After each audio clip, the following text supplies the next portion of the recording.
And Mike Carpenter also, you stayed on time too, didn't you? Right, the forgotten years, right? The forgotten years, there you go. Yeah. Well, thank you all for coming out to the discussion today. We have a fine panel here that is going to share information about their lives and their memories of the 1960s. We will have them present a certain amount of time, and then they'll pass the microphone down the table. And then at the end of that, if you have questions that you would like to pose to them, that'll be the time that we'll be able to do that, okay? So again, thank you very much for coming out today. This program is presented by the Weston County Museum District, and I'd like to introduce Cindy Dysart. She is the director of the Anna Miller Museum. She has a few words for you right now. Thanks, Mike. Well, thanks everyone for coming today. And to get started, what I'm going to have you do is look underneath your chair. Look under your chair. See if there's a card under there. It's taped to the bottom, yes. Okay, Janice Langer, did you find a card? Well, there's one of these, but it's Yes. legal. So that's okay, that's it. That's the winning one, and guess what you won? I need to give that to somebody that wants one. Okay, good. Yay. Okay. I have one. I have one of those. I have one of those. You have one? Okay. Is this what it is? Yep. So if anybody wants this, it's a dog party. Yeah. She already has one. Okay, so, One of her kids will want one. okay. Janice, you can figure out if you're going to give it away or give it to a family member. So I wanted to let you know about our next program in July.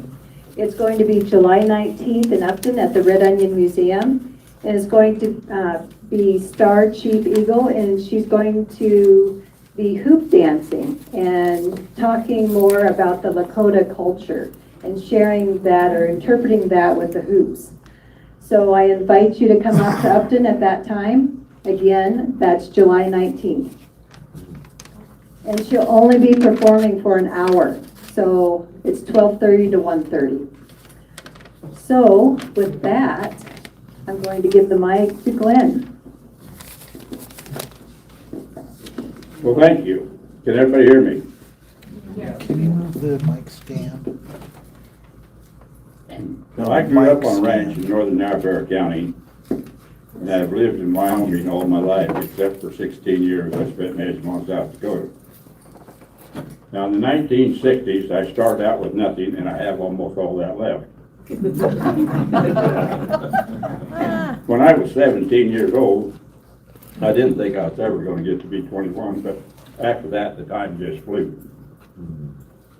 The most interesting event to me in the 1960s was this wagon train that left Newcastle and Upton in 1965. And that was the year that Wyoming celebrated its 75th year as being a state. And with that, I have a song to play called The Wagon Tongue.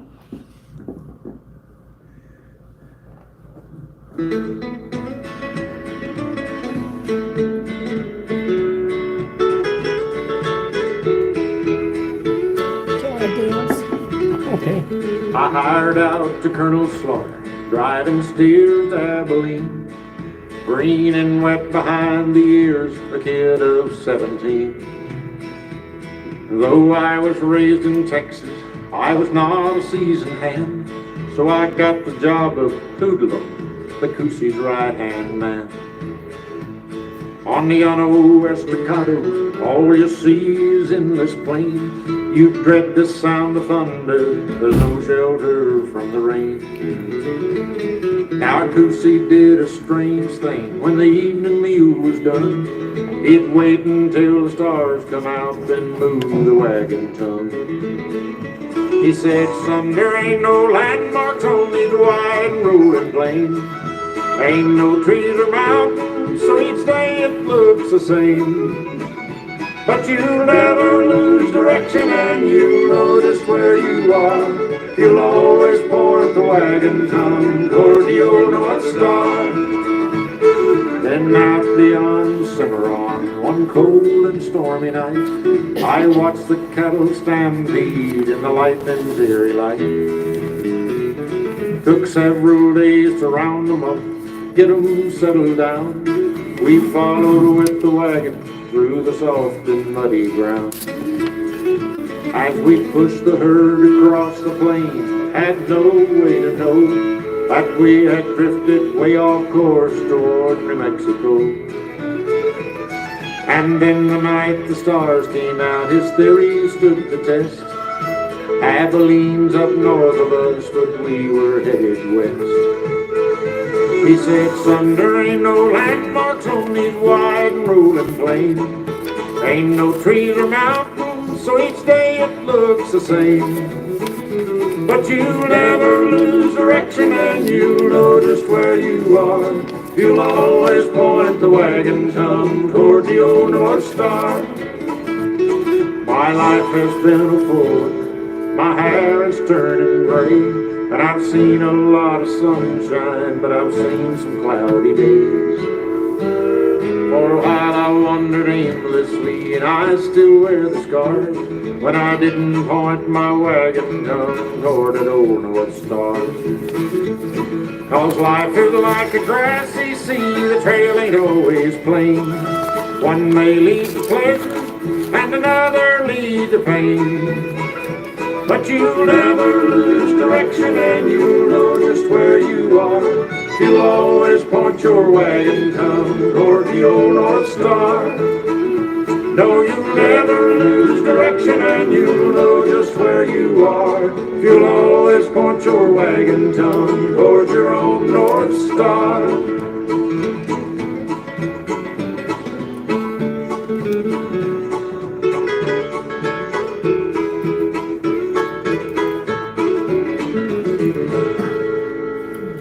Well, I wasn't on this wagon train, but I do have some pictures laying on the table up here. You're welcome to look at, and thanks for the Christensen girls for sharing their pictures, and also Cindy at the museum. Jack Martian had a team of mules that he drove around Newcastle, and he was a cousin of mine. He drove his mules also to the First State Bank drive-up window to do some banking. And I think there was a picture of his team on their calendar that year. Now, there was 18 wagons from Newcastle and 13 from Upton, a total of 31. It was 134 miles from Newcastle to Douglas, and it took 7 days. That's about 19 miles a day. There were 170 people on this wagon train. There were 2 weddings. One of them was Glenn Darlington. The wagon master was Bill Nolner, and the scout was Earl Christensen. A wagon train like this will probably never happen again. Your chances of probably going to the moon would be better. When I look back at these pictures, it makes me think of how the courage these pioneers had to travel in a covered wagon across country to their new home and start a new life and raise their families in Wyoming. My great-grandparents left eastern South Dakota in 1912 in a covered wagon and ended up south of Upton, Wyoming. Now, most of the older ones on this wagon train have passed on. It's been 60 years ago, and some of the kids are now in their 70s. I have another picture. Okay, their names is all up there, but there's a little boy on the right, and does anybody know who he is? Well, it is Jay Marchant, and Jay is my cousin, and he is the son of Jack Marchant. He lives in Hot Springs, and he was going to be here today, but he was unable to make it. If anyone here today was on his wagon trip, would you stand up and introduce yourself? Was on his wagon trip. Well, Well, already let the cat out of the bag. well, thanks for coming.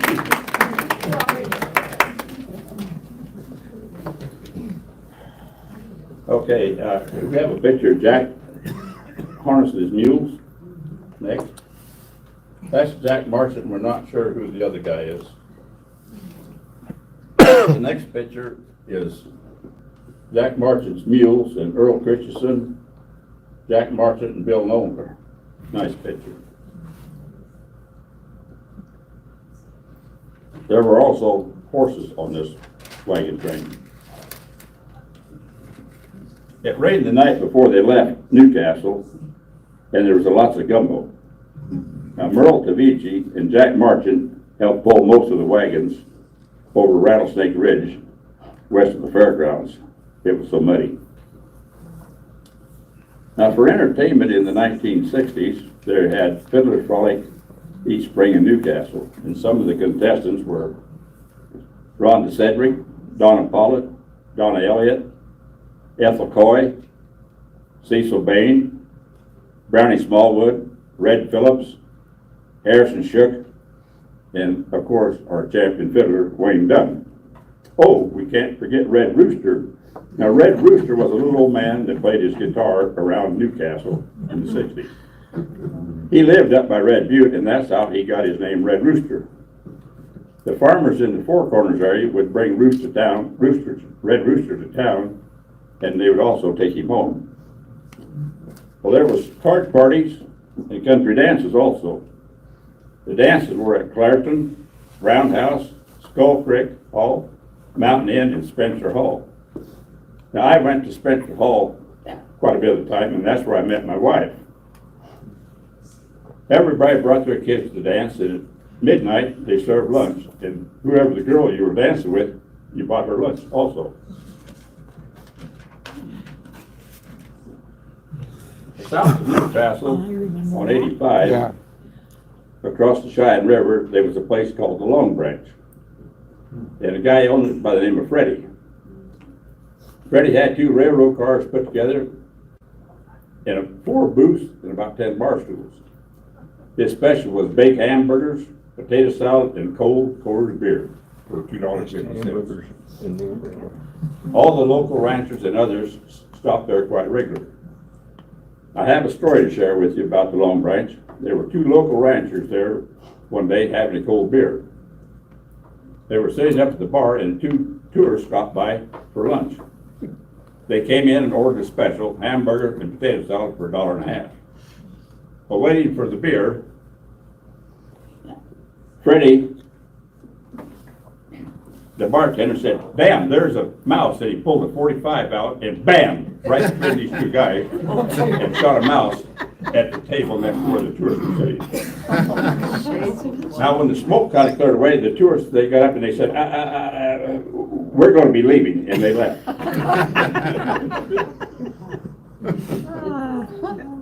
Okay, Freddie sold a lot of Coors beer at $4 a case.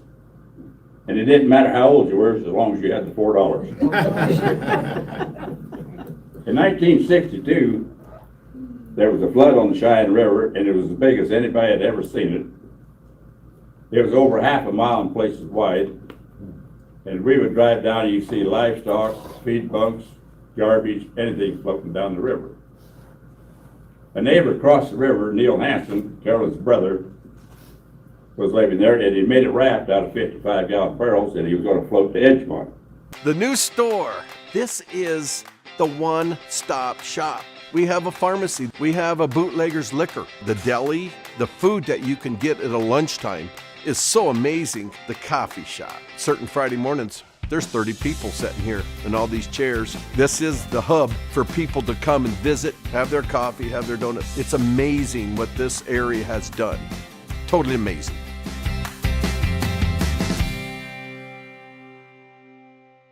A neighbor across the river, Neil Hanson, Carolyn's brother, was living there, and he made a raft out of 55-gallon barrels, and he was going to float to Edgemont.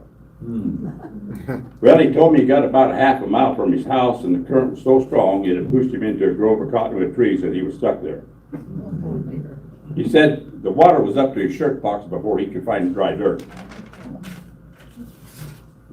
Okay, I graduated from Newcastle in 1963, and I got my first railroad train ride from Newcastle to Kansas City, Missouri, for basic training at Fort Leonard, Missouri. I got on the train in Newcastle one evening, and the next morning had breakfast in Omaha. I also had my first commercial plane ride, American Airlines, from St. Louis, Missouri to Chicago, and from Chicago to Denver when I came home from Fort Leonard Wood. In 1969 of August, the last passenger train went out of here, and we have a picture of that. This is our Uncle George, my wife, me and my wife at Sheridan, and George was the engineer on this passenger train. And the next picture is George boarding the passenger train. He was the last one to run the passenger train out of Sheridan. And he was a pretty interesting guy to visit with. He told me a story one time. He was going from Sheridan to Edgemont with a steam locomotive. And some sheep herder bedded his sheep down in a cut up there around Moorcroft. And when the train come around the curve, they ran into the band of sheep, and the wool that jammed into the arms that run back and forth, and it killed the train. They had to dig all that wool out. So that would have been quite an experience. Okay, in the early 60s, there were more people living in the country on small ranches than there is today. In northern Niobrara County, there were 4 country schools: the Doggy Creek School, Fairview School, Cheyenne River School, and the 7 Mile School. I went to the 7 Mile School from the 1st through the 9th grade, and now there's no country schools in Niobrara County. Several of the small ranchers sold and moved away, and they sold their ranch for $20 an acre or less. Now, people dressed different in the 1960s. The women wore dresses most of the time. You didn't see women in slacks or jeans as we do today. The men wore hats in the summertime, and they didn't wear caps like they do today. They didn't have horse trailers, but most of them had a small truck or a pickup that they hauled some of their livestock with. They also raised a garden, milked a cow, had chickens, and you could fill your pickup with $100 full of groceries. Some other things that happened. Some men had a beard in the wintertime, but when spring came, it went off. The only person I had seen with a tattoo was somebody that had been in the Navy during World War II. Other things for the 60s, in 1960, Jim and Jerry Dixon started Dixon Brothers Trucking. In 1963, Interstate 90 from Sundance to Gillette was built. 1963, Glen Canyon Dam was built on the Colorado River, forming Lake Powell. 1965, Toomey's Mills ceased operation in Newcastle. 1965, the Gateway Arch at St. Louis, Missouri was built. And in 1969, the first man landed on the moon. Now here's some prices of things. In 1963, the average income was $5,500. A new car was $3,200. Loaf of bread, 22 cents. First class stamp was 5 cents. A new home was $14,900. Gallon of gas was 29 cents. A gallon of milk was 97 cents, and a dozen eggs, 55 cents. And the minimum wage was $1 an hour. And the top TV show was the Beverly Hillbillies. There were some good-looking cars in the 1960s also, and we'll show you a picture of one. Okay, this is Miss Weston County Bonnie Burke in 1967, and Bonnie was one of my classmates. That's all I have for today, and thank you for coming. And Carolyn Johnson will be the next speaker.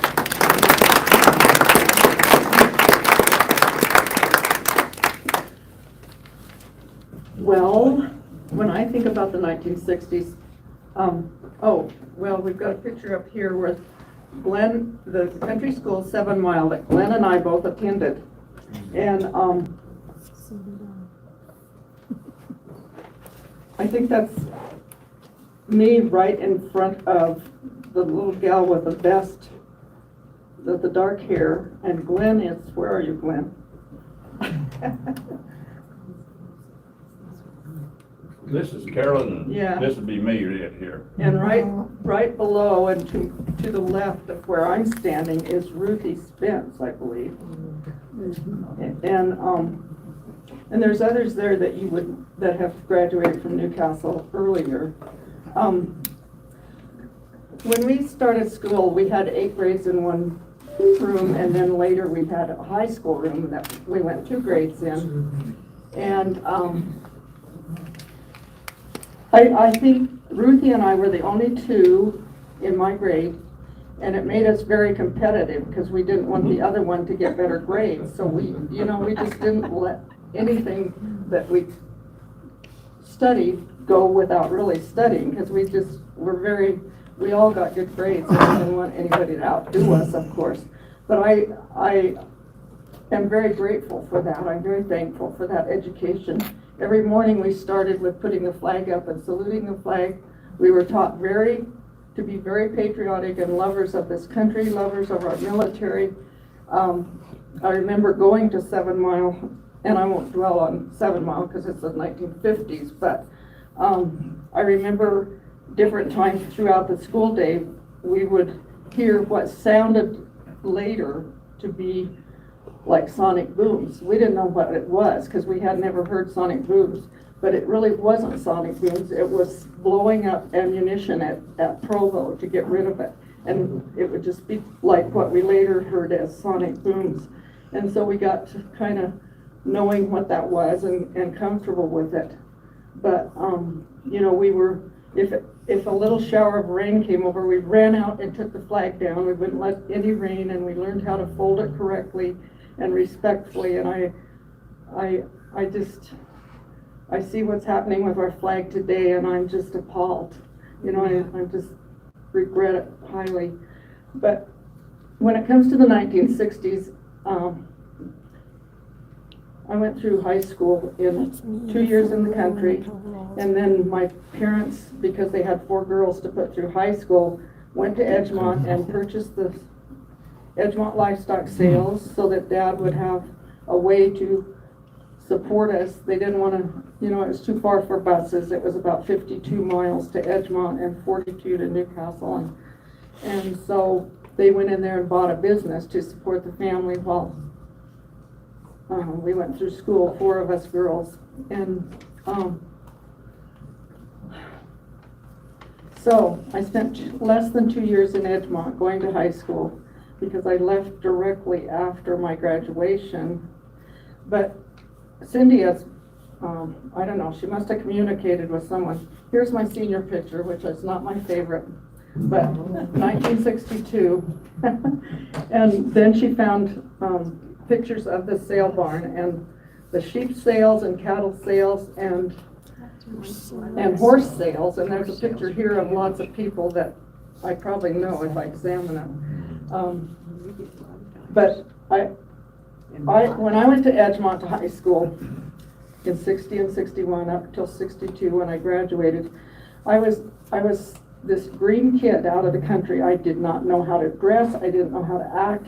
I didn't even know what girls were supposed to look like, hardly, And I thought there was way too many people in Edgemont, South Dakota for me. Way too many. And I just thought, how can you know that many people? Well, there was a couple girls that befriended me, and I always wondered if it was because they liked me or because they liked to go to the sale barn during the horse sales and watch the cowboys. Because I helped at the sale barn, and so they did also. They'd come up and sit on the fence and watch the cowboys. But anyway, they're still my friends today, so I guess it was okay. Could you remind me of your maiden name again? Hanson, Glenn and Phyllis Hanson were my parents. And again, my parents were not perfect. I'm not perfect, but my parents were perfect parents for me. They taught us the work ethic, and I'm very grateful and thankful to God for that. And so I went to business school right immediately after graduation from high school, and I paid for my business school, my year at business school, with my money from 4-H that my dad said, well, you've got your money saved up, and it's about enough for your business school, so you can spend it for that. And so I went to business school in Denver, Central Business College, and another girl from Edgemont went there also. So I knew one other person in Denver, and it was like late fall, and I'm thinking October, but maybe it was Thanksgiving when the first chance we got to come back to our families, back to Edgemont, that I thought was way too many people for me. Originally, I was so lonesome to get back there, I didn't think I could make it till we could go home and visit. And so that was another learning experience for this country kid. And I didn't see how anyone could ever live very long in Denver. I remember running on the interstate in a car and looking right out my passenger window at the hub of a truck turning, and I just thought, oh, it's very frightening to think of living like that. And so I worked in Jewish homes primarily for $5 a week, so that I could buy my bus ticket into school every day. And I learned a lot about other people's ways of doing things, different cultures and different peoples. And I'm, again, very thankful for where I grew up.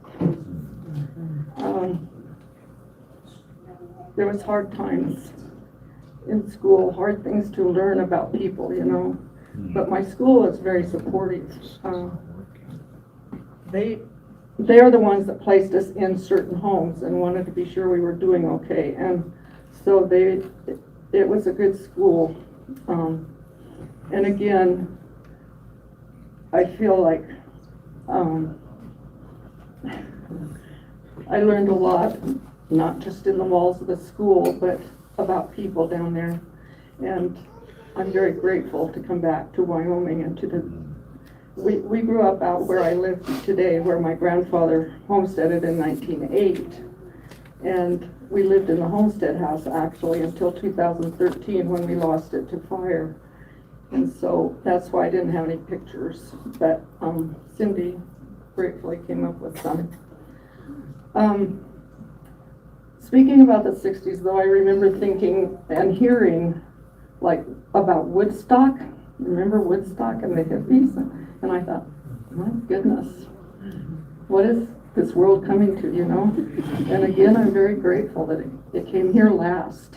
And then later I remember hearing about women's lib.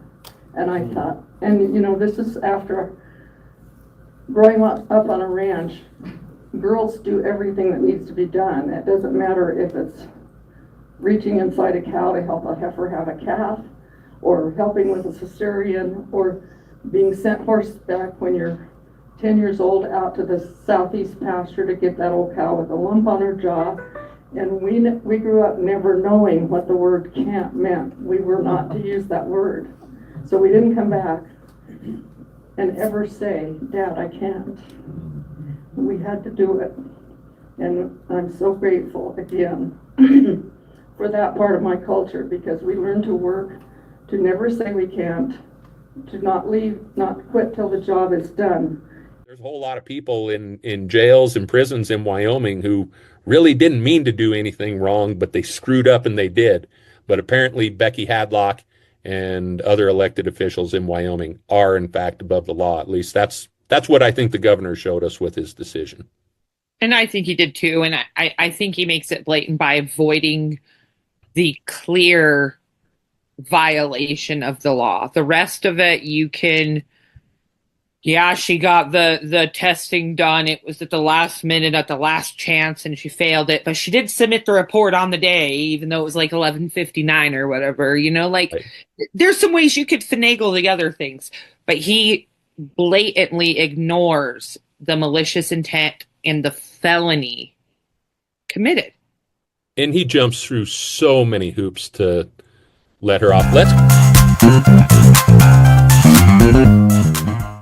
I'm so grateful again for that part of my culture, because we learn to work, to never say we can't, to not leave, not quit till the job is done. And work was not a four-letter word then, like it seems to be now.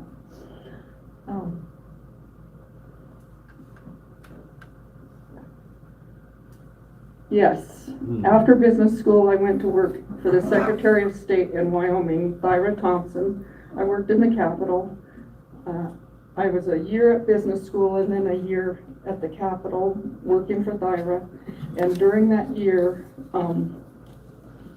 was when John Kennedy was assassinated. And I remember sitting in my desk and when we heard about it in her office.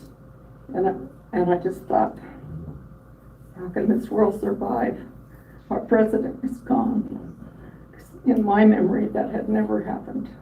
You know, I knew it was in the history books, but it was nothing I ever knew could happen in that day and age when I was there in Cheyenne. And so I worked there a year, and then I got married, and by about 1967, I had 2 little kids. And again, it was a decade, the 60s, of a lot of growth, a lot of change, a lot of transition for me, a lot of transition for our country, for my family.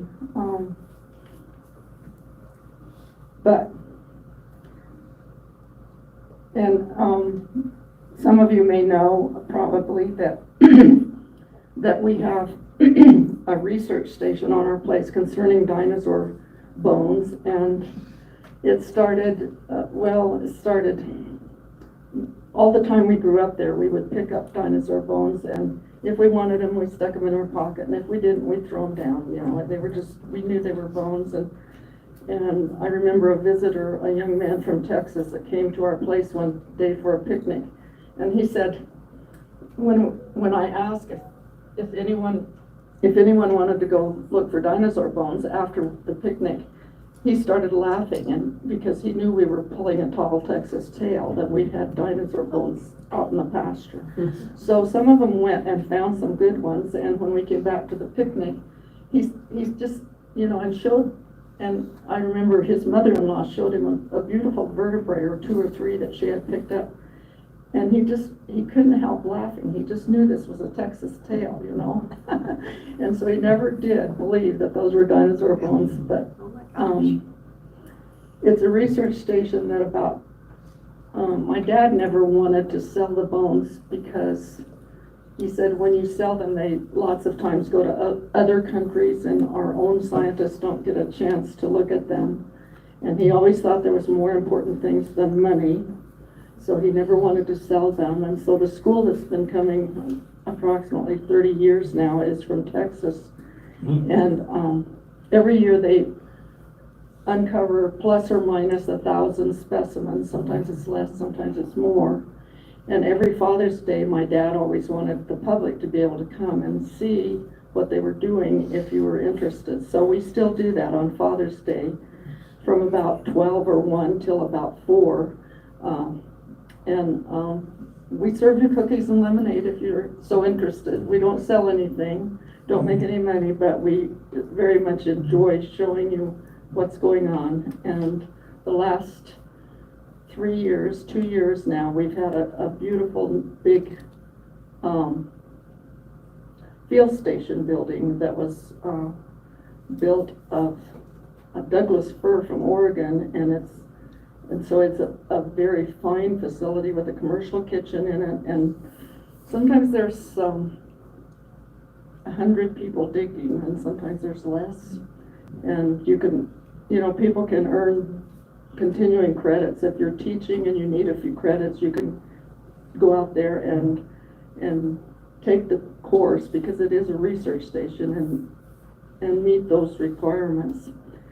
But thinking about the 60s again, it's all recollection at this point.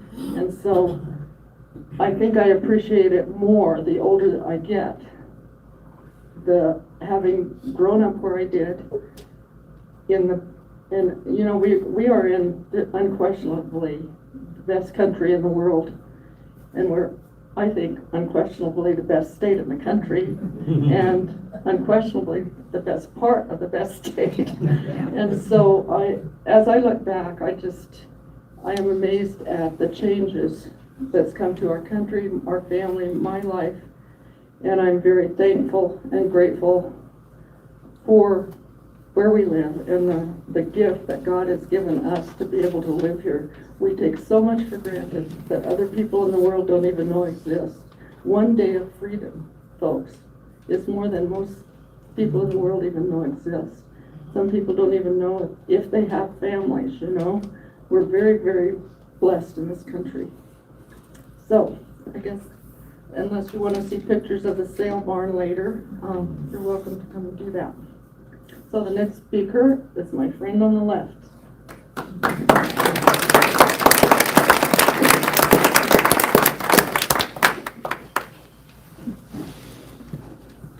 My name is Leonard Seeley. I was born in 1950 in Sundance, Wyoming. Dr. Clambaugh was the attending physician.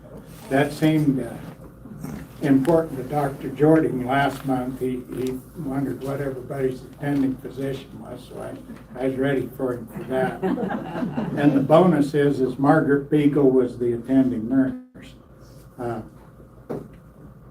It's good to be here, and thank you. We moved to Osage, the ranch that we currently live on now. We moved there in 1959, spring of 1959. I went through the 8th grade in Osage and then graduated from Newcastle High School in 1968. And I recall the 1960s, that ranching in the 1960s was related to what it is now, but it was a different game. My dad didn't own a 4-wheel drive pickup. He died before he had a 4-wheel drive pickup. We didn't have a trailer. We rode everywhere we went. We got up every morning and rode. And it was a long ways. Our place is long ways north to south. It isn't very wide. But we would get up in the morning and we might ride up Neighbors to Pearl to Beachy, which is 8 or 9 miles up the canyon, do our work and ride back. So person learned to appreciate a good horse and a nice saddle. The saddle being more important than the horse. Anyway, that was, we didn't have trailers to haul us anywhere. We had a stock truck, but you had to have a bank to unload that, so that isn't how it worked. And it wasn't any different for any of the neighbors, same thing. And horses got broke to ride too. Time you got back, they were gentle. And the thing that struck me about that was now everybody trailers their horses, and that's all right with me. I'm for it. But in 1968, the seniors, the senior ag boys got to go to the stock show in Denver. And I remember coming home and distinctly remembering saying, Dad, I saw the nicest trailer down there. It was really cool. It hooked in the back of your pickup and they called it a gooseneck. that was a brand new deal in 1968, and now they're everywhere. But I remember that, and they didn't get to wagging when you're pulling down the highway and hit a groove in the highway. It didn't get to whipping and wanting to come undone like the pull on the bumper trailers did. That was the biggest thing. And then the trailing, the trucks weren't big enough to haul.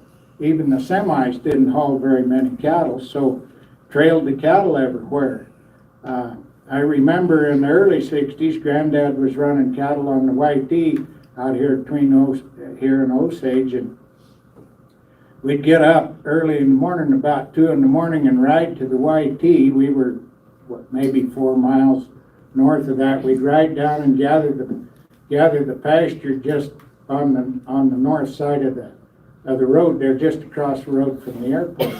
And we would trail those cattle to Sundance. We'd trail them, and on our end of it, we'd trail them up and go over the foot of the west side of Indian Cara Mountain, and there was a barbed wire trap down there that Granddad had talked to some people, and we'd leave the cattle there, and that time Dad would have somebody bring that cattle truck over. There's a load and shoot there, and he'd haul us home, and the guys from Sundance would trail them on to Sundance that next day. And that was really an interesting time. That a lot of people in those days, it was commonplace, that's how you did it. But now thinking back about it, that's an unusual experience now. There were a lot more, Glenn mentioned that there were a lot more ranches then than there are now, and I'm talking about Skull Creek is the drainage that we lived and worked on for the most part. And there were a lot of, like trailing those cattle over towards Sundance, we'd go by 6 or 7 or 8 ranches that now you'd go by 4 or 5. And it's a big difference. And that the haying was different. It was a tractor and a mowing machine. Most people, except Red, he mentioned Red Rooster a little bit ago. He put his hay up with the team and mower in the 60s, but the rest of us used a tractor to mow with and then raked. And a lot of people put the hay up loose in those days. We baled it, but there was lots of loose hay. And some people used horses in the summertime to haul the hay into the stack. Merle Tavigi liked to use his team for that, as I remember.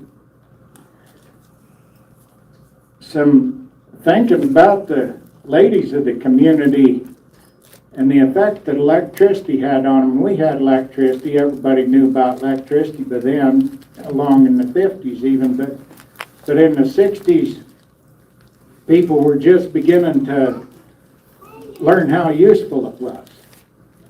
It was about everybody had a refrigerator and maybe a deep freeze, but I remember the automatic wash machines came in later, and I have a little story about that in a minute, but I think about how much that was the electricity. You didn't have a pressure pump, so had to pack the water wherever you went, pack the water to load the wash machine, and pack the rinse water to load it up. And on Monday, which was wash day, you wanted to get up and get gone, because I promise you, if you hung around the house, you got put to work.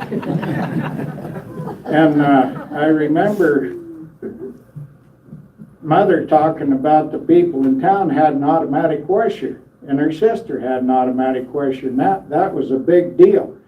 But the story I'm talking about is one of the neighbors, and I won't tell you who it was. Like kids do, they talk about the conversations they have with their parents, and in the country, maybe everywhere, the kids were as involved with the whole thing. I mean, in on the financial talking, in on the chores, and in on the washing if you got caught, and everything.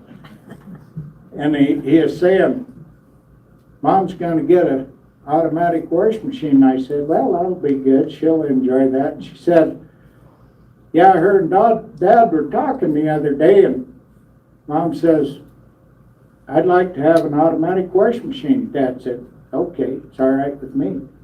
Well, can we afford it? She says, I don't know if we can afford it or not, but if you want an automatic wash machine, go ahead and get an automatic wash machine. She says, are you sure that we have enough money? And he says, no, I'm not sure we have enough money, but would you please go buy a wash machine? This place is full of love. You can tell the people that like to be with old people because they really take care of you good and are very kind. twice a day, every day, activities people have an organized activity that's always interesting.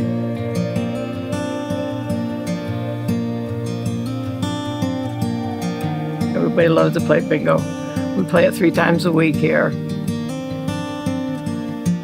We also have ceramics that you can paint.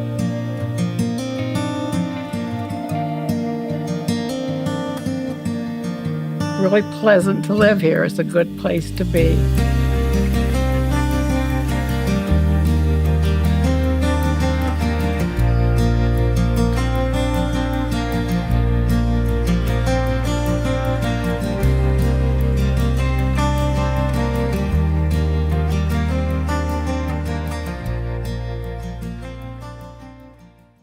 If you want an automatic wash machine, go ahead and get an automatic wash machine. She says, are you sure that we have enough money? And he says, no, I'm not sure we have enough money, but would you please go buy a wash machine? Those conversations happen, day to day, and it really took the workload off, a big job off the ladies in the dryer that went with it. So you didn't have to bring the frozen clothes in out, thaw them, and they were still wet and hang them around the house. It was a big deal. Electricity was a real deal and helped for the women.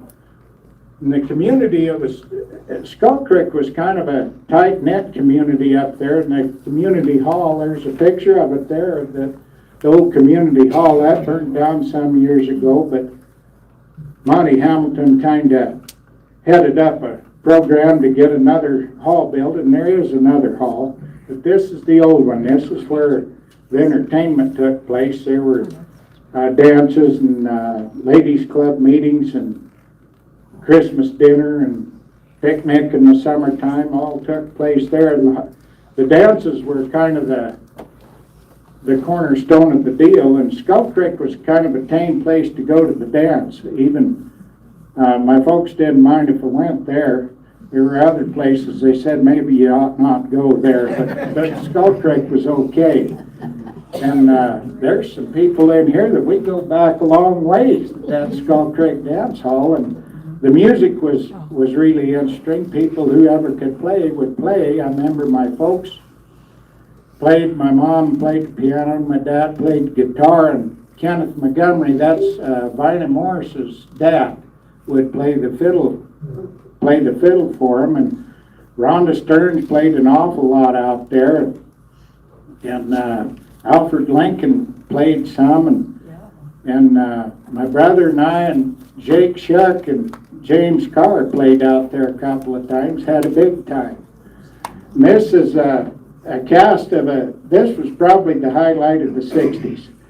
The people on Skull Creek, I wasn't involved, we weren't involved in the play, but we went, and this is a cast of a play that the Skull Creek community put together for a fundraiser to raise money to work on the community hall. And they put that play on in Osage, and at school in Osage, at the junior high school, Old Rock Junior High School on the hill here, and then in Upton as well. And they did a fine job.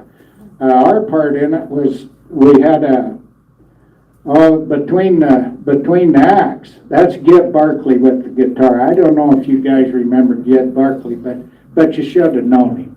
He was a special guy, and he played the guitar and sang, and then we had a jug band there, my brother and I and others involved there, and that was really fun. And the best part of the whole deal is Gib was two things. Gib was from Missouri, and he said he'd sung on the radio before, and he played baseball for money, and he was a cool guy. Joan Barkley's Joan Hallwell's dad is, if you probably know Joan, but it's her dad. And so he said, I've just never been subject to stage fright. I just don't get scared, and it just doesn't bother me. I thought, well, that's good, I'm gonna watch this, because I sure enough get scared. And so I was standing there as it got time, and here comes Gib out, and the sweat's just running off of him. I mean, he's washed out, just like a scared racehorse. But he walked up there, and you'd have never known it when he started. I mean, he did a fantastic job, and he had those old hillbilly songs, and he could bray like a mule. And that would be part of the songs he'd sing, and he could bray like a mule, and I just, to this day, have never had more fun than that was, watching Gib and playing with him. There weren't any televisions in the country, so whatever entertainment you had, you got to provide it for yourselves. And the fair showed up each year, and people had a big time there. This is a picture of the fair parade. And there's a lady, I can't see it very well, but there's a queen, an elderly lady sitting there with the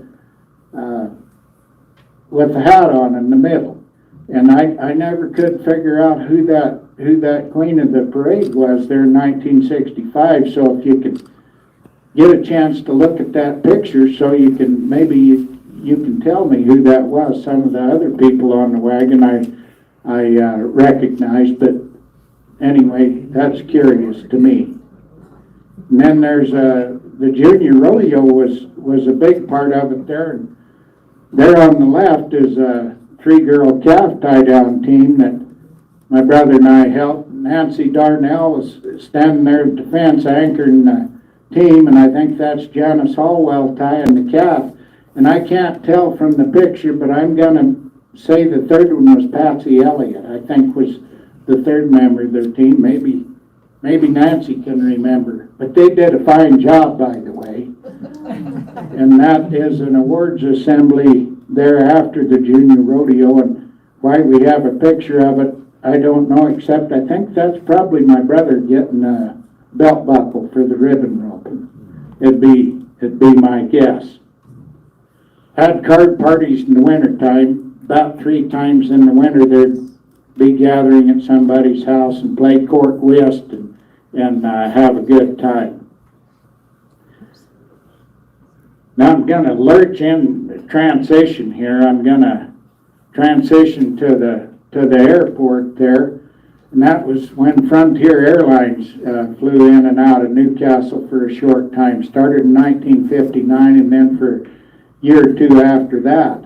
And that's a picture. That's a picture of that at the airport. What brings the airport deal up was my grandmother belonged to the Civil Air Patrol, and the radar came along in 1960, so it did away with it. But if an airplane flew over, you'd call the operator on the telephone and say there's a 2-engine plane or a 4-engine plane headed southwest. And if I was at grandmother's house when it happened, I was just a little kid, and she said, well, you can call it if you want to. And everybody that called in the airplanes had a code. Grandmother's was, you'd call the operator, her name was Creta, and say, like to call an airplane in, and Alpha K back 42 black. That was my grandmother's code for that. But by 1960, when we moved here, I kept thinking maybe I'll get to call airplanes in when we get over there, when we move here, but it was gone then. That was one of the huge changes that took place about then, was it got radar coverage across our state, and they could track those airliners without us getting to call them and tell them where they were. I think there's might be a picture of a slurry bomber there as well. Yes, there's a young pilot training, making a drop out here at the airport so he can get a job flying for the Forest Service. That was Seeley Flying Service. I think that was Dad's cousin's airplane there. And there was a lot of activity out there. Now, I don't know if this can stand the fact checking or not. But the said cousin, I remember him telling my dad that he sold more 150 horse Piper Super Cubs off that field one year than any other dealership in the nation. And I think that's true. I don't know, because I could sit here and name name 6 or 7 cubs that he sold off that field. So I think that, I don't know if it's true or not, but I kind of think maybe it is. And his wife said, because when he said that, his wife said, yes, and he ordered 3 new cubs the other day. So I think maybe that happened. That's a picture. That's my airplane there that I have now. It was made in 1960. It was a Champion Challenger. It's a tandem airplane. It was Champion Aircraft's answer to the Piper Super Cub. That's Champ instead of a Cub. I didn't have a good picture of a Cub, so you get to put up with that. Anyway, thank you.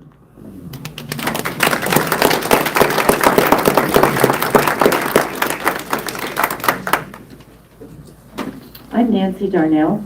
I was born in Gillette, but my family already lived in Newcastle.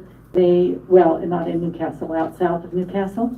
They moved here in 1947. I was born in 1948. You can't hide the fact how old you are now.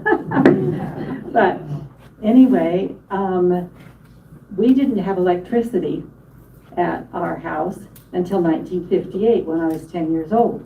And it's a memorable day in all of memory was that they came the day after Christmas and got all the electricity ready in the house so it could be turned on.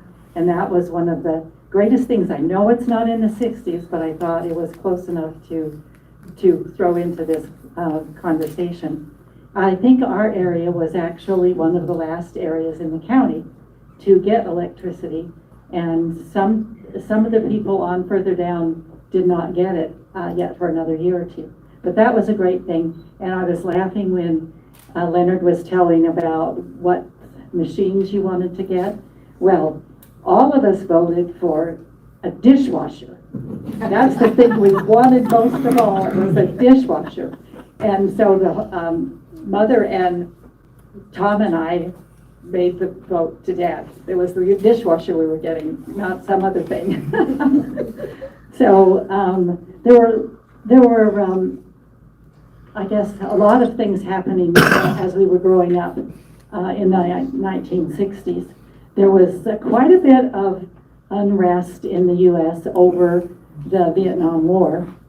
And I was going to hit the question about where were you when President Kennedy was shot?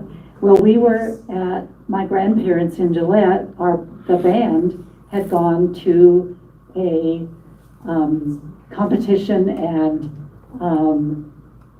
a big band day in Gillette, and we were to stay overnight, I believe. But they quit having the band thing immediately after that was announced, and so we were sitting in our grandparents' home and got to see some of the after things, like the shooting that was televised, and so that was kind of a memorable thing. You're looking there at the class of 1966, which is when I graduated. There were lots of good kids in there. There were over 100 students that graduated, so we had a lot bigger schools than we do today. I think about the beginning of high school, most of the country schools in Weston County closed, and everybody went to town school, and the buses ran and so on. So that was a big change for a lot of people. Now, one of the things that I always felt about the 60s that was really important was the Vietnam War. So I take it upon myself to tell you a little bit about it. I didn't go to the military. I didn't go to Vietnam to be in the war either. Tom, my brother, did. He took ROTC in college, and he was then an officer in Vietnam. I think it was one of the most important things about the 60s. And there was a lot of discussion about whether that was the thing to be doing or not, whether we shouldn't be in Vietnam. There were demonstrations, just like we have a lot of demonstrations today, but that was when they really started. There was only one demonstration at the University of Wyoming where a group came to the big field out in the middle there, and they were going to take down the flag. And so there was quite an altercation. Well, some of the students at UW, most of them the ag students and cowboys, so to say, that were protecting the flag, and they had a fight right there, and some of them took down some of the people who were trying to protest against that.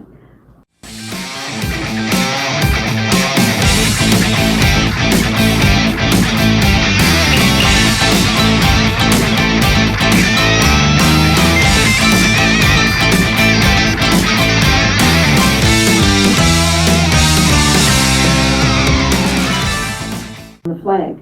And so there was quite an altercation. Well, some of the students at UW, most of them the ag students and cowboys, so to say, that were protecting the flag, and they had a fight right there, and some of them took down some of the people who were trying to protest against that. And that was about the main protest that came about. But in many ways it influenced a lot of things in the middle of the 60s when I went to college.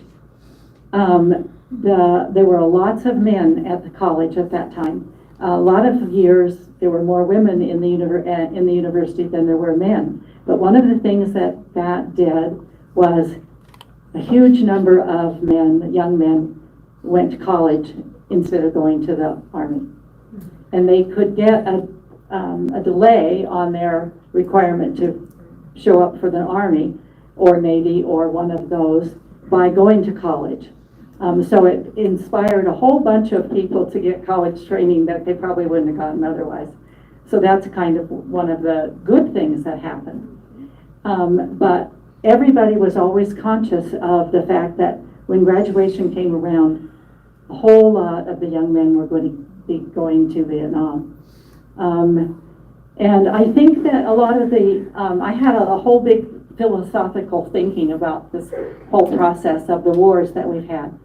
I know that many people, my parents and many people their age, were very opposed to the Vietnam War because their fathers had been in World War I, they had been in World War II, and they hated to see the next generation, their children, being involved in a large world war. And everyone was a little bit worried that that might come because the reason we were in Vietnam was to keep communism from taking over a country there. There was really not much reason otherwise for America to be there.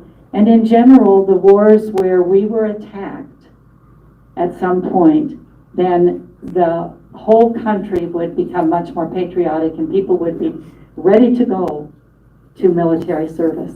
But when we just get out and get into other countries' business, I think there's a lot more opposition to that. And I was thinking before we did this, I've been thinking about why that was true. And I think part of the reason that that was true is that our country is made up of a large number of immigrants who came to America to avoid the wars that were going on in Europe. Especially in Germany, there were little kingdoms, and they would fight each other and try to conquer each other, and they would make the people who lived there, who were poor farmers and maybe some business people and so on, join in these battles. And so when you had German relatives, there were quite a few of them that said that they came to America to avoid that kind of thing. And so I looked at my own relatives, and I have German ancestors, and they came to America to avoid the battles in Germany. John Lee came from Texas. His family's completely in a different kind of situation than our family was, but his great-grandfather came to America to avoid battles in Germany, and when he landed in America, he got forced into the Southern Army during the Civil War. And so that was that was just making my point about the fact that there were a lot of Americans who came here to avoid war, And so they really didn't approve of going around to places and doing their battles for them. Same way with, we had a lot of people that were talked about for going out to Canada, remember, during that time? They moved to Canada so they wouldn't have to be in Vietnam. And I found out later when I studied up on my ancestors, I had a group of them that lived in Vermont, and just before and right at the beginning of the Civil War, they moved to Canada. And when the Civil War was over, they moved back to Kansas. So they were draft dodgers too, back in the early days. So I think that one of the things about and since I'm such an expert and I didn't even go to Vietnam, you'll have to excuse me if I say the wrong things about it.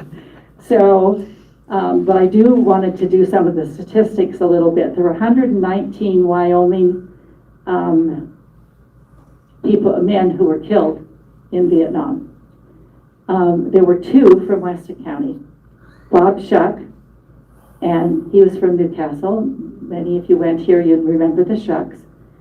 And Steve Bowl from Upton was the other one. And I don't remember, I couldn't find out. I think that's the only 2 people who were killed in Vietnam from Weston County. All over, there were 16,000 men in the military from Wyoming at that time. And 2,700 of them were deployed to Vietnam. So we had quite a contingent of people who went to Vietnam. In 1969, as the war was running down, we'd been at war for quite some time. In fact, a lot of what went on in Vietnam started in the early 60s, so it did occupy a lot of our attention during the 60s. A lot of people protested that too. There were protests, as I said. And Lyndon Johnson was the president in most of that time, since he took over after Kennedy was shot. And they took a lot of steps to get into the war. Congress never declared that a war, but they gave President Johnson a whole lot of power to do everything to win the war, but it never was a declared war for us on the deal, on that deal. And ROTC is the program that a lot of the college men went into because they could continue their education and also learn all about being an officer in the Army. That was what ROTC was about, was training you to be an officer. And at the end of ROTC, you had to serve time in the military. And so, as you all well know, many of the people from Newcastle, many of the men from Newcastle did go to Vietnam. Tom was an officer in the, it was in the part of the war where they went in and rescued the men that got shot and wounded, and he was a medical officer. He wasn't a doctor, but he was the officer in charge of that group of people that did the rescue work and then tried to help them. We have Wayne Christensen from our community was in Vietnam, and he spent quite a lot of time in the hospital when he got back from the injuries he suffered in Vietnam. So I think that was a big part of the 60s. It isn't nearly as much fun as most of the other things that went on in the 60s. Like Lenard's talking about the dance halls. That was a great thing to do. And of course, we liked the Skull Creek Hall. My parents went there too, and so they could have a good look at what was going on. Some of the other halls in town, when I was in high school, we went around to every one. We had a dance almost every weekend. And we did come and call square dance. And we'd do that at the Shucks house, or else we would do it at the dance halls all over the county.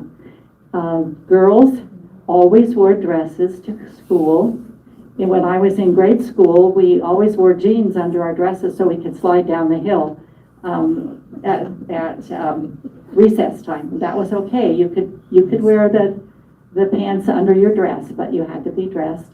But dresses were also getting shorter every year during the 60s. And during the 4 years that I went to college, every summer, Mom and I spent we spent some time all summer shortening the dresses, shortening the skirts so they'd be more in style. And some schools had the rule that you had your dress had to be as long as your arm. So if you had long arms, you had to wear a longer dress. If you had short arms, you could wear a pretty short one.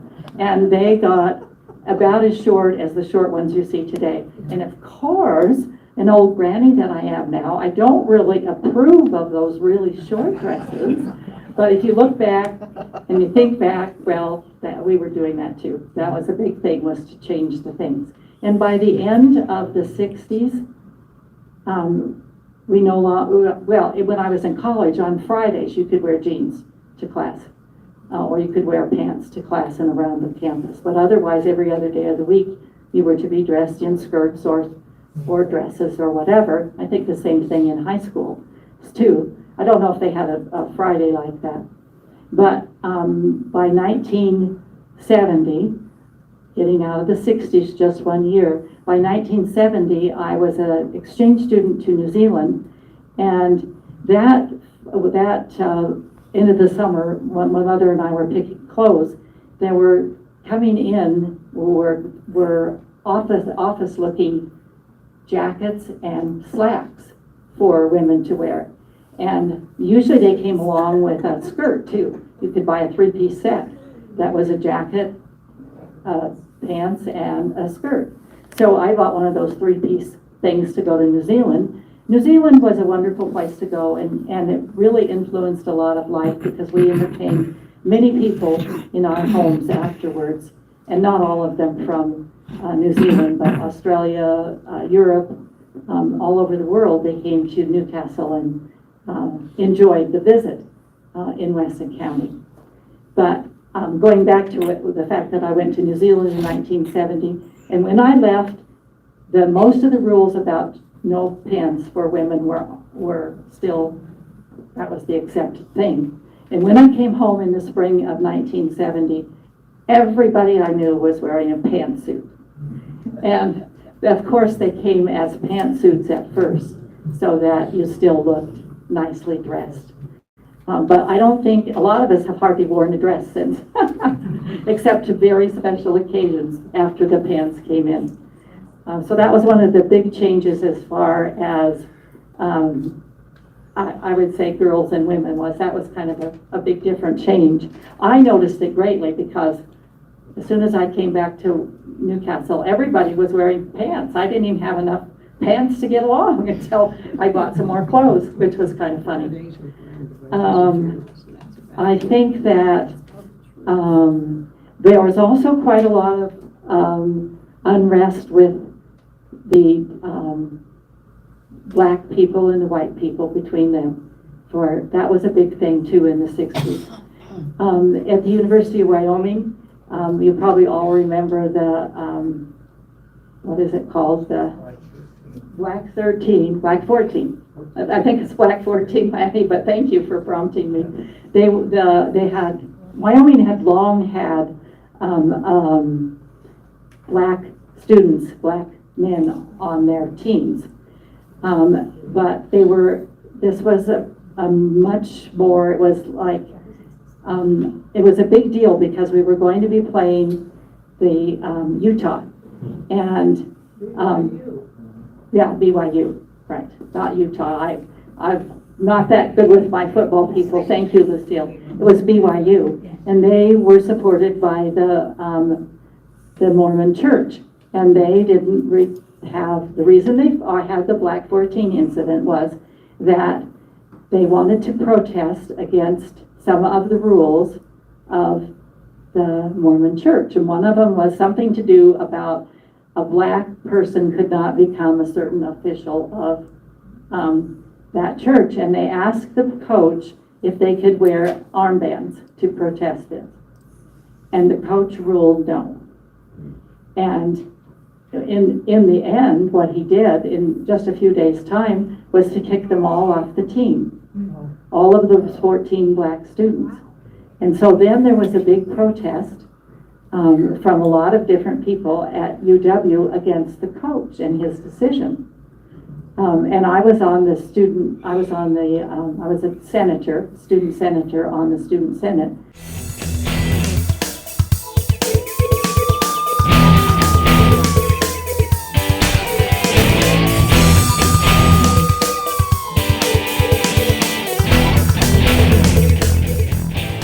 Then there was a big protest from a lot of different people at UW against the coach and his decision.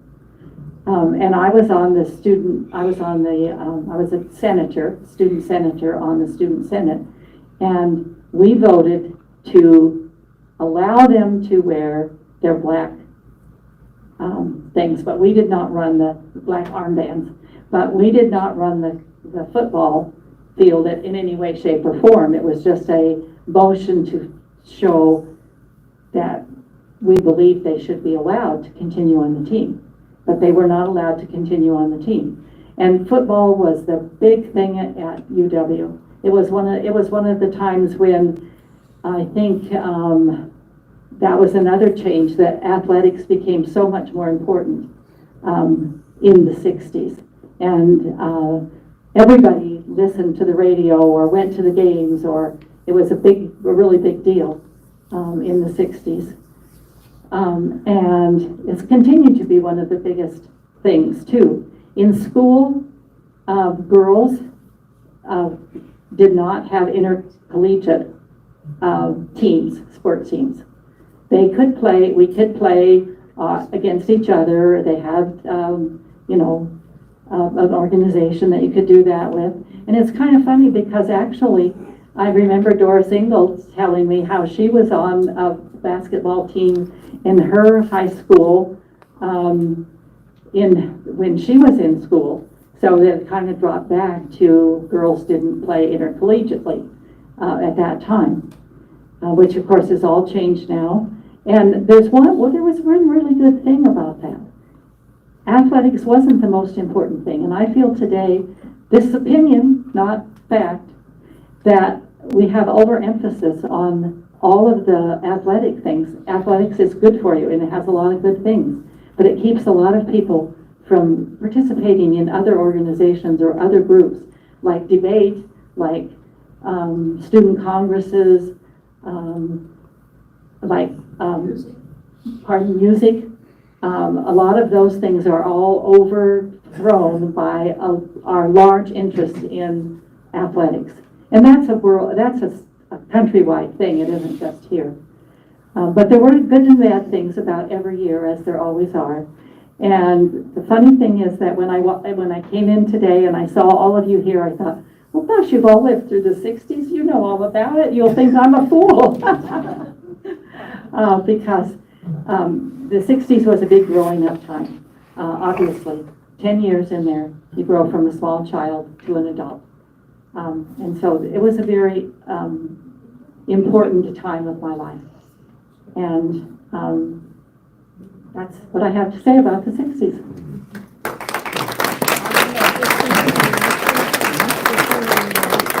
Well, obviously, I'm a city kid among the group here, and country roots, Tom Bruce, Mabel, were my grandparents, and came out of Kansas and Oklahoma and met each other out west, got married. And then, interestingly, my grandfather Reimer was German. Lanny, hold the mic close. Excuse me, yes. My grandfather Reimer was a German from Russia, and lots of them came into our area who had gone to Odessa to avoid being, in the military, and then they were going to be militarized there, so a lot of them came to America. Anyway, 55 years ago, the 60s ended, so it's been that long. I did 6th grade here, and 5th grade up on the hill. It was the last class, I think, in that old school on the hill. We went to the middle school, which was the old high school, and of course, on to the high school at that time.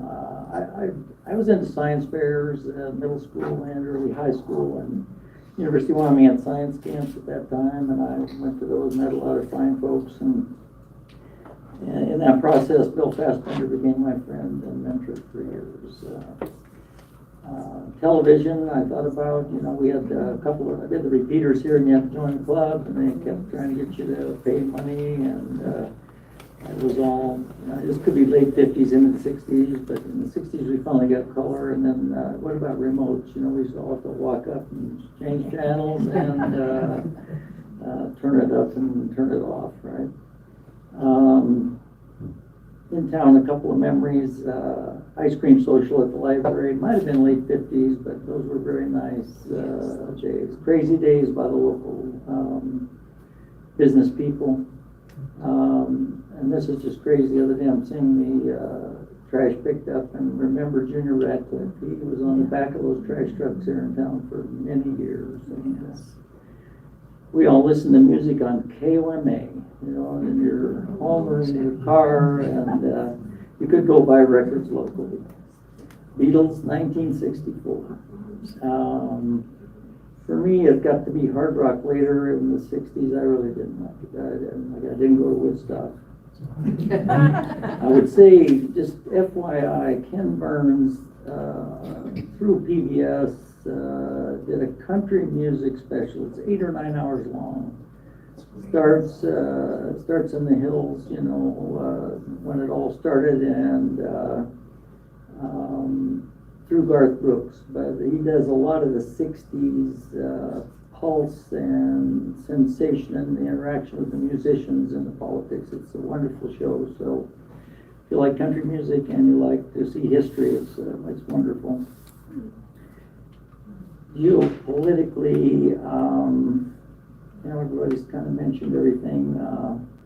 The hippies dropped out, and I wasn't into drugs or dropping out, but I wanted to go to San Francisco with a flower in my hair. Everybody was going. And in '67, but there was just no way that was going to happen. Medicare and Medicaid started in the 60s. I think I already said first man on the moon. Oral contraceptives, 1960s. So birth control pills. I did a little sports cross country. I wrestled 1 year with Coach Campbell's team, and he did lots of teams thereafter. I think he just passed away in the last year. Saw that in the paper. I got offered a job at Newcastle Drug and worked with Jim and Bill Kirkpatrick on Porter, and really enjoyed that. It was work that I enjoyed the retail and of course tied in with pharmacy and kind of bolstered my interest in pharmacy. We had 2 pharmacies downtown. You'll remember across the street it was Beanie Van Dyne and Bill Bolt. So it was Weston County and Newcastle Drugs. Went on to do pharmacy at the University of Wyoming, and share a lot of memories that you were sharing. Things I just remembered is you didn't have initially calculators. We all had slide rules, and high school little slide rule, and then in college I get a bigger one. And then by sort of like late 60s into the 70s, Hewlett Packard, this is Texas Instruments, but when I looked it up, they were about $300 to get these calculators. Prior to that time, there used to be the old rotary calculator and everything was bigger, but these little ones, when chips got smaller, transistors had already been there, but the chips were smaller and we got those. I did remember the other thing, the one thing was, the ladies had to wear to the football game a dress. It could be cold and wintry and they had to wear a dress. Talking to Connie, our thought was that might have gone away in our sophomore year. It went away pretty fast.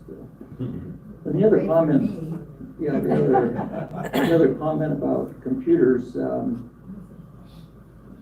computer at the University of Wyoming in about 1968 was in 2 big rooms, a room twice the size of this, in the basement of the science building.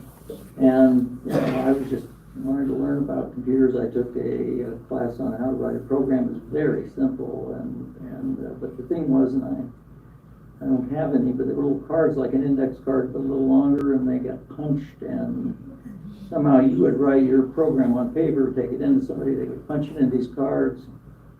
Somebody else would put that in the computer, and in a couple of days you'd pick up a piece of paper that showed your homework.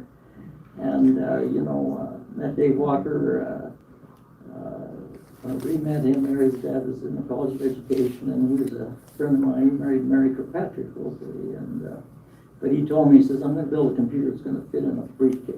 And he was working on that, in Laramie, and I wish he would have done the Apple books. It's just, I'm thinking 55 years ago, the doctors, Stephenson, Thorpe and Franz, they just did not have much to work with. And when I was in the pharmacy, we had insulin, cow insulin, pork insulin, nothing fancy. So all we had for diabetes, this is 60s, and they had some medicines for blood pressure that we still use, but a lot of them we don't really use anymore. They had some early antidepressants with a lot of side effects, but it was more like in the 60s or 70s that Tagamet came out for stomach acid. 80s, Claritin, antihistamine, Prilosec, we all know stomach acid, Prozac for depression, all the lisinopril drugs for blood pressure, the cholesterol pills. Then it was 90s for Viagra, metformin for diabetes pills, losartan blood pressure pills that end in sartan. In the 2000 for asthma inhalers that were fancier than just albuterol. They're just the reliever kind of things. And we got better depression medicines, Lexapro. If you look from the 60s to current times, the rate of heart attacks per 100,000 people is more than cut in half. Life expectancy, men were about 8 years more, women 10 years more. And it's a lot of factors. It isn't just this. And all of these medicines were very expensive. And now, we've got Farxiga, the Jardiance for diabetes, are very expensive. Ozempic, all those weight loss drugs, very expensive. And hopefully they'll get cheaper as they get to be generic. But my sort of social comment is I'm really worried with this current thinking against universities doing science and drug companies. And by the way, they do charge too much. We need to come up with some answer on that. But the combined set of science experiments based on silly little things, sometimes they're silly little things. The first Ozempic, that weight loss diabetes drug, the first finding of that stuff was in Gila monster saliva.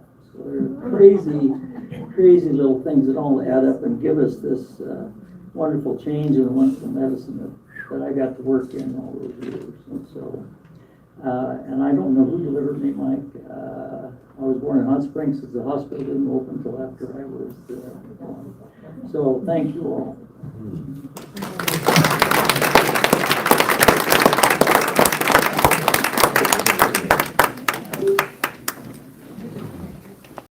In addition to the weekly printed version of the newsletter journal, we also promote our community and share important information on our award-winning website, newslj.com, and in our weekly email newsletter, Nuke Now.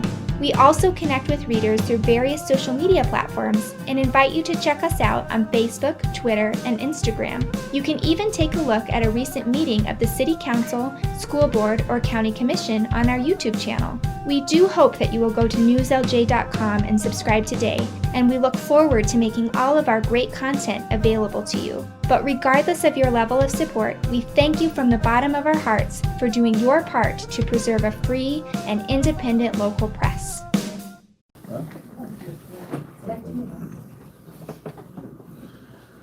Well, thank you very much, panel members. And this is an opportunity for people to ask questions of our panel members. And I wanted to ask the first question. Ulla, Was Lenard speaking the truth all the time today? You're his mother, right? As far as I know. Yeah. So you were looking at your mom when you were Well, I talking. was doing my best. Yeah. Oh, very good. Well, in this program that you have, I wanted to just comment about a couple of things. The picture of Lanny was his senior picture, and off to the side was a picture when he was a freshman in high school. And the thing that I would like to comment is that Newcastle High School just shone highly in just about everything they did. Lucille mentioned music. Nancy talked about the speech team and the agriculture department. And Lanny mentioned Mr. Fassbender, and he supported the science. Science fair was very well attended, and they were wonderful projects because I judged for years. And that science fair was wonderful. So Newcastle High School was led very, very well by all of the teachers, the instructors, the students were ambitious and wanting to do the best that they could. Just to point out that the picture of Lanny is when he was a freshman, and in the school annual of 1964, there were 3 freshmen, I believe, that had science projects that won first place on the state level. That's how ambitious the students were and how good the instruction was. On page 2 of your program, there's a title at the top called Stories Untold. And the 4 people that are on that page, they're all deceased. And I didn't know Steve Bain, but he had a picture in the annual of, I think, 1960 or 61 that memorialized his name. The lady right below him, do you know who that is? Yeah, Fonda, that's right. And then the lady up at the top with the glasses? Beth Ann. Beth Ann? Beth Cummings, that's right. And how about the young man down in the lower right? Kirk Rolls, that's right. So all of these people are deceased. We don't know their stories well. It hasn't been recorded.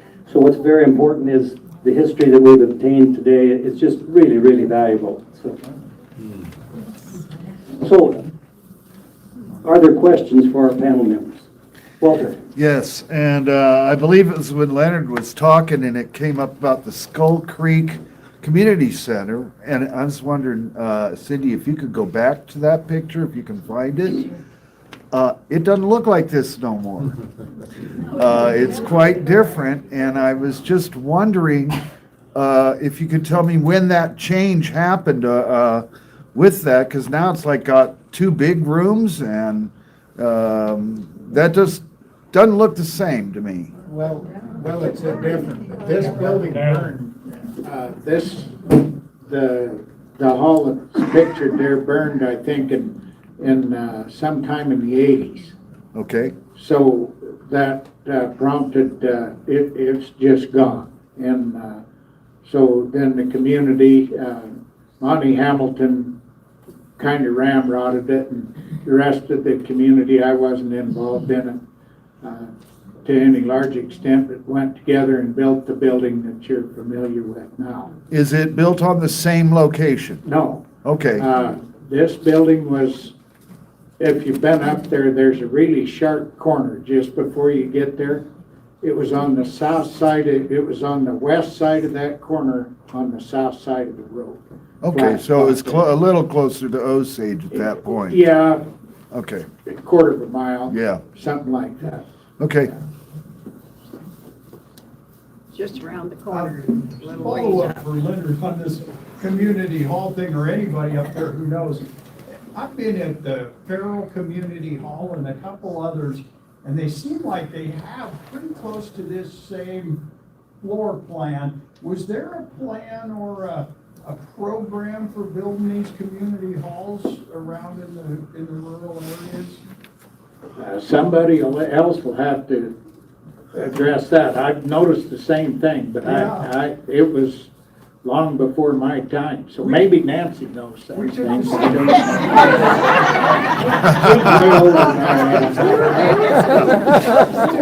No. Jazz band up to one of those, to the Goodson's 50th wedding anniversary. They wanted to have it at the Farrell Hall. We practically blew the front door out of the whole place. It was pretty loud in that small building with about 15 people. This was actually a pretty good sized hall. It was probably like half or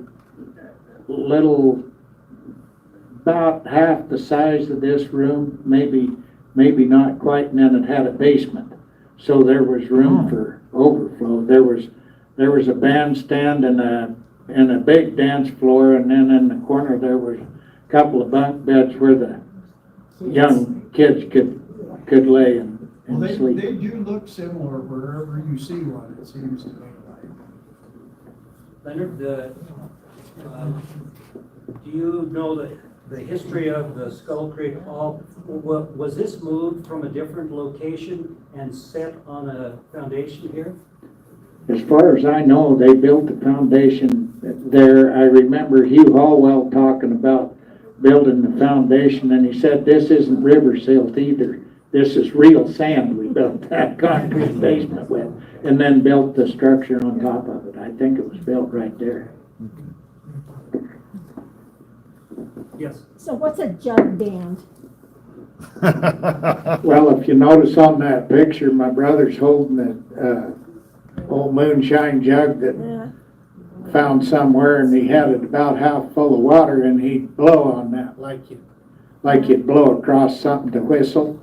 And then I had a washboard. We were kind of the rhythm section, as it were. It's old bluegrass music out of the southeast. Mostly made a good racket was about it.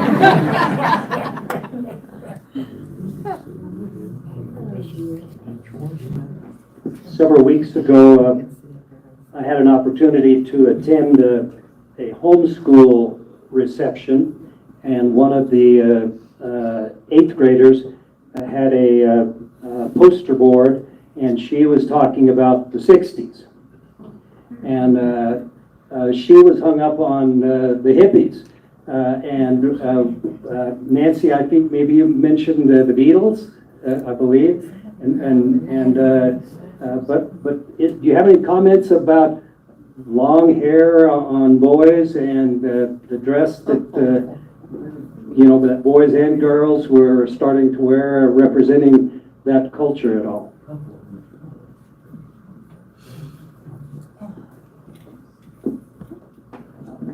Well, I think that one of the things that early on in high school, which would have been like 1962 or 3, that crew cuts were in, and especially the boys who were in athletics or something always wore a lot of crew cuts. That was, and then suddenly it turned around, and before we graduated, long hair was in. And they did allow it at school, I guess, because I can remember several guys who grew long hair right then. But I don't know. I guess it's lasted all through the years. I can't remember any other change around here. It seems to me like long hair has been the thing for a long time now. Well, I graduated in 1964, and until that, anyway, boys' hair was not allowed to touch their collars. And I don't know how long that lasted, but it was an issue. And boys, there was a thing called a DA, which meant duck's ass. I can't remember. Boys, it was for boys, and they would gel their hair up so it made it look in the back kind of like a duck's tail curl. And it didn't touch the collar, but that was not allowed either. But my sister, Carol, went off during the 60s sometime, I don't remember which year. She went to San Francisco, Lanny, to be a flower child, and she stayed the summer, being a flower child, and I don't think she ever got over it. She's my best friend. You'll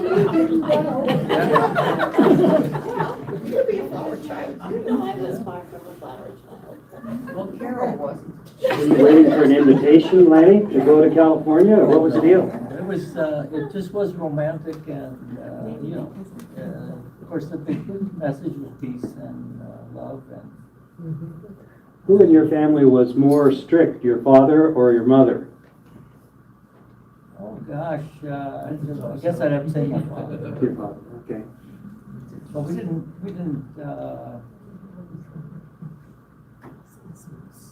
maybe as little kids, corporal punishment, but we didn't experience it later. I know Connie and I were talking, some experienced that in schools, even in the 50s. I don't really think if I remember if it's in the 60s. But by then I'm in higher grades too, and I don't know what was going on. Sure. Walter? Yeah, to hear a little bit about like the music that was there. Beatles came in big. Buddy Holly was very big at the beginning of the 60s. And this whole change going into rock and roll from the swing era and things like that. What was that like for you guys? What was that like for your parents? I got a comment. I remember the very first rock band that came to Newcastle. We had a big thing at the, up on the hill, at the Armory, that was a rock band. And everybody in town went. And I personally, and a whole bunch of other people agreed with me, that it ruined the dancing thing. That it was, you know, you just didn't go to a dance after that because it wasn't fun like square dancing was. And so that was a little hard on my particular class when the rock really came in. We had loved going to the country halls, and they continued for a little while, but it took over.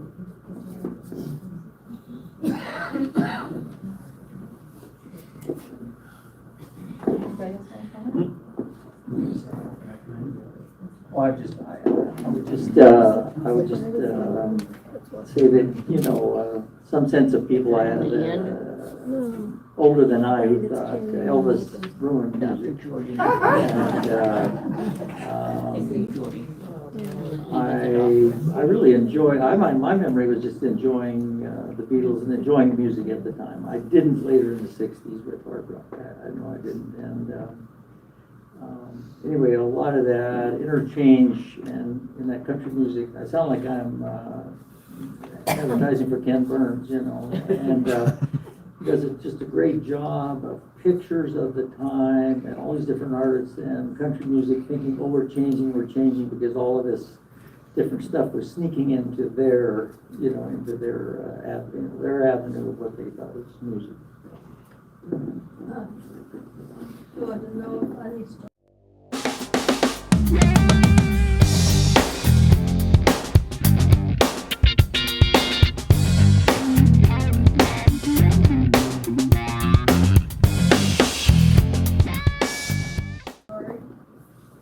This is a funny story, and I can tell it because Debbie isn't here to tell it. But when she was at the university, she was in a political science class, and the teacher said bad things about her friends. And that would be like Walt Osland and Earl Christensen and other people that were in the Wyoming legislature. So Debbie got up and walked out of class.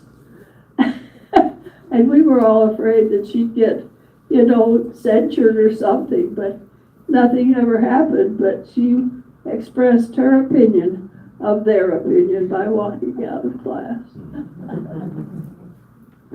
Now, you may notice that one of our panel members has worn his hat through the presentation. And the picture of him in the program is the inside of one of his hats, and I wanted Glenn to tell us about custom hats and a custom hat from Crumb's clothing store. Well, when Crumbs closed their department store probably 20 years ago or maybe more, I guess that's it. my wife went down to Crumbs and she bought this hat for me. It's a Resist All hat. It isn't the one I'm wearing today, but I do have it at home. And every time I'm around Dave Crum, which was one of my classmates, he said, I'd like to get a picture of you. I don't want your homely face, I just want a picture of the hat. So, anyhow, that's the story on the Resist All hat.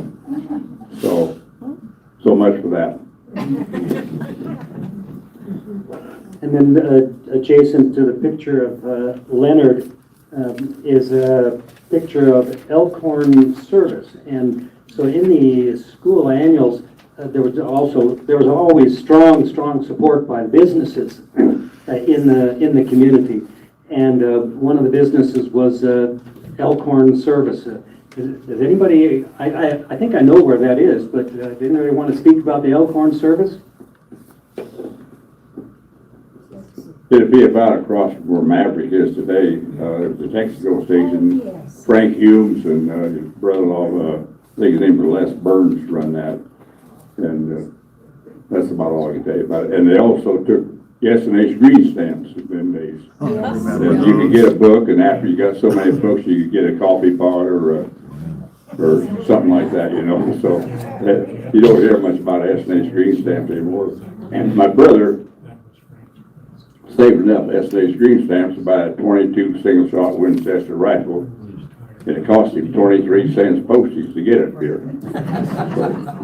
And we came by mail, and we would go to the mail, and if the river was up, we'd have to walk a half a mile or so up to the mailbox, and one day it showed up there, and I guess his family still has the 22 Winchester today, so that's about all I can tell you. Yes, Rhonda? I wanted to mention, in regard to the Vietnam era, my cousin, Bill Coy, his father was a brother of my mother's, and the eldest in that family, in fact. But he was involved in Vietnam in the 70s there, and the pictures that he sent home looked almost exactly like the young man. Very hot and humid. He said they thought they were just going to die from the heat, and I think there was some malaria around and various things like that, and snakes, and he said you just never knew. And he had trained at Fort Leonard Wood, and they were trained to be sharpshooters, and they had actually taken out some nests of gunners various times as they were sneaking through the woods, and they would hear a twig crack or see a little flurry of the camo garbs moving through, you know, and shoot, and then the Vietnamese would shoot back, and they would be able to take out then, because they had much superior firearms. And so with a machine gun or something, they could just take out a whole nest of those spies that were lying in wait to ambush them along the track. And he served over there for many months, and said it was he was never not in constant fear, either of a poisonous snake or guns or anything. He said they were just on red alert the whole time. And some of he had a cousin that came back from there that who had he told his wife when he came home, he said, don't ever move suddenly at night in bed or touch me or say anything.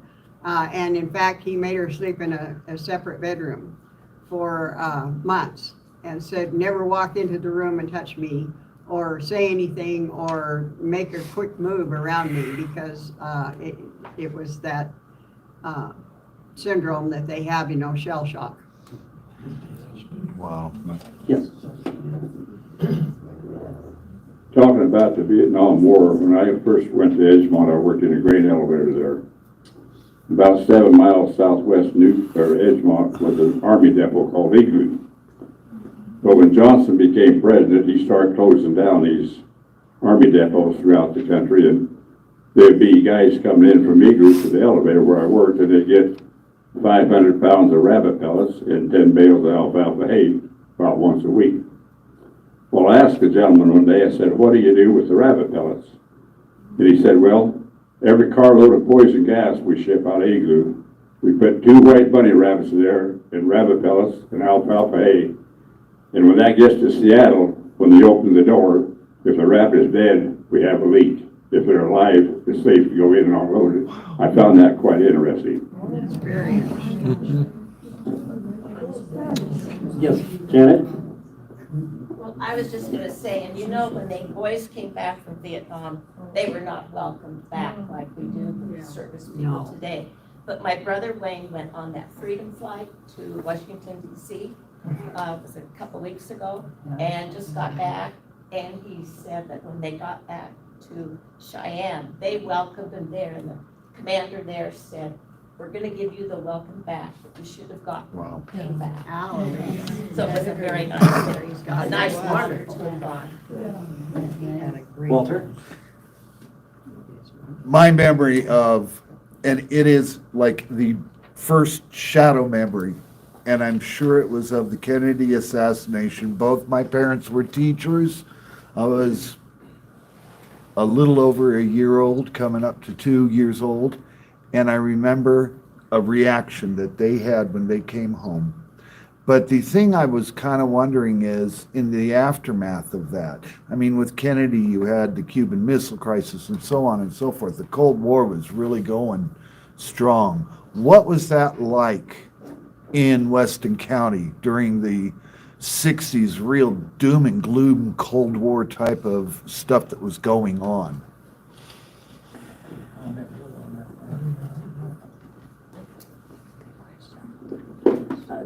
Interestingly, I have memories of being afraid of the Russians. The Russians are coming. This had to be pre-60s almost, or early 60s. I was very young. And I saw among some old things, I had a notebook of Mrs. Franklin's class, 8th grade.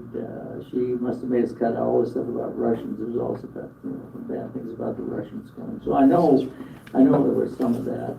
We were let out of school the day of the Cuban Missile Crisis. We all remember that, being let out of school. And my other comment that it brings up to me, thank you for sharing, Janet, that we had classmates in our classes around was suicidal when they got home. You know, it was a stressful time for the Did you people. crawl under your desk?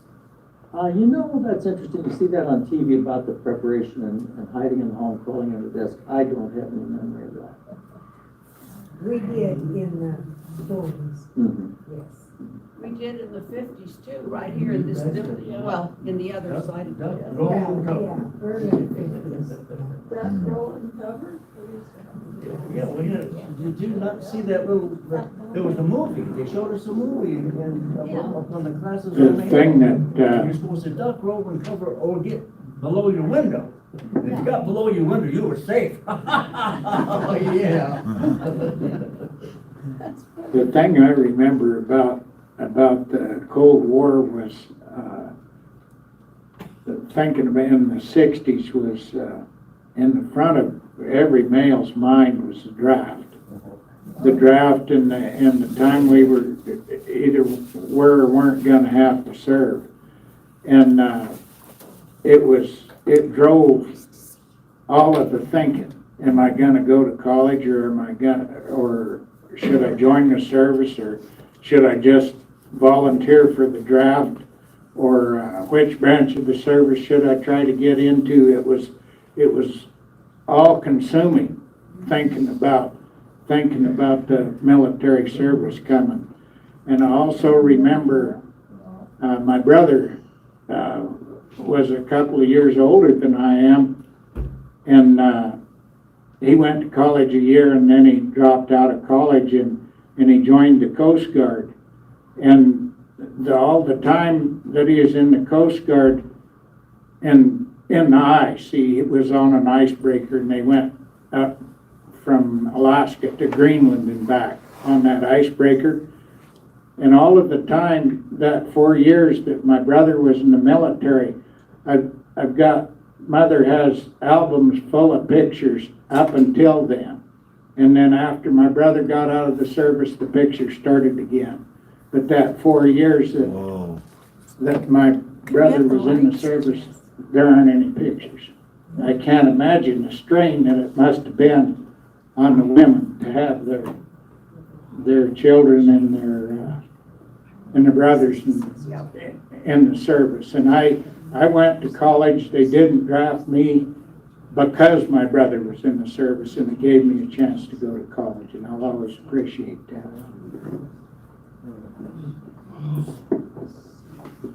I wanted to, if we can close here, I just wanted to comment about an enduring thought from all the panel members. You all spoke highly of your parents. You had strong support from your parents, and on the back of the program today, under Carolyn's side, there's a picture of the 7 Mile School, but there's also a picture of a tall, skinny cowboy standing out on the foundation of the Roxon School. And so that's Glenn Hanson out there. And so when the Weston County Historical Society was planning some of the barn tours, one of the tours that we took was down to Glenn and Phyllis Hanson's area. We visited the Roxon School side. And so we appreciated that. And you all spoke, as I said, very highly of your parents. You had good support for that. I want to promote 2 things, if I could. There's a young lady in Newcastle. Her name is Ashlyn Mills. And she has put together 2 board games. Both of them are called Newcastle-opoly. The first one is the current businesses of Newcastle, and the second one is a historic version of Newcastle-opoly. And then they're both available for sale. And I'm not sure where you can get them right now, but they are both out now. I want to encourage you all to keep your eyes open for that. It's a wonderful way to support Ashlyn in her efforts to fund a trip that she took this spring to Washington, D.C., and then another trip that she's going to be taking in a year for a science project down to Costa Rica. Ashlyn Mills, and her father is Tyler Mills. The last thing that I wanted to say is that we've mentioned some of the strong points about Newcastle High School. One of those really strong points is their music department. There was a young lady by the name of Pat Duff. And Pat sang a solo in, I think, 1963 or 64 on when Larry Farrell was the music director. The Historical Society had a project and produced or recognized the 2 record albums that were made in 1963 and 64. The Historical Society digitized the music, and they are available on a set of 2 CDs. Wonderful music from the Newcastle High School Choral Department. I have them in my car. Pat Duff Christensen was one of the soloists in that, and so other of you may have participated in that same choral music, and I apologize for not recognizing you, but so the 2 things, the Newcastle-opoly, historic Newcastle-opoly, and then the set of 2 CDs from the music of the 1963 and 64 choral departments. And see, I think, do you have those available up at the museum? Yes. Okay. Thank you. They are beautiful CDs, absolutely gorgeous. Thank you very much for coming out today, and there are cookies and refreshments in the back, and welcome to enjoy those and visit amongst yourselves. Thank you.